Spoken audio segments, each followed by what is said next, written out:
one of the main achievements of the Soviet space program.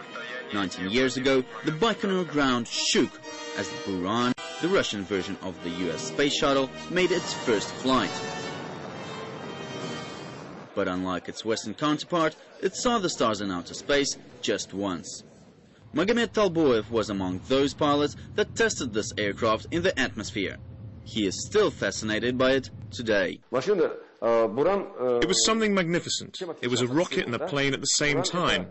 It flies to space as a rocket, and then it turns into a plane on its way back. And as an aeroplane, it was magnificent. With an overall weight of about 80 tons, it was as maneuverable as a fighter jet. The Buran began in 1974 as an answer to the US space shuttle program. Almost 20-year project cost billions of dollars. 1 in 10 of the adult population of Russia contributed something to it.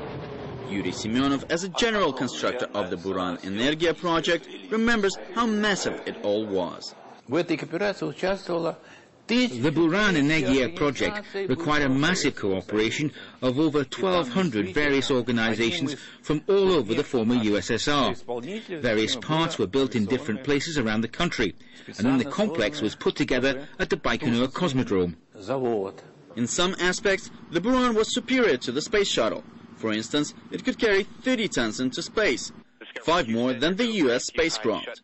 The Energia booster could be used on its own to launch a 100-ton payload into space, something the shuttle rocket can do. Buran's only spaceflight and landing was completely automatic. Its groundbreaking flight without a crew has never been repeated.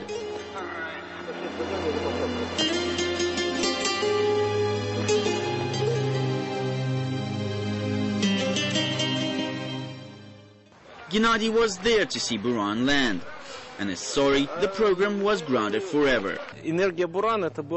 Buran was a major project that required an enormous amount of manpower. In the 80s, over 1,000 officers annually were recruited to Baikonur for this program. But after the landing, the program was cancelled, and we had no choice but to retire. With the collapse of the Soviet Union, the country found itself in a major financial crisis, and many say this crisis converted a technological triumph into a practical failure. 5 production Burans and 8 test vehicles, all of them met a different fate. Most of them became a pile of trash. Others were turned into museum exhibitions. And this one is now an attraction for all on the banks of the Moscow River. Many believe Buran was ahead of its time. Some of the innovations are finding their way into modern life.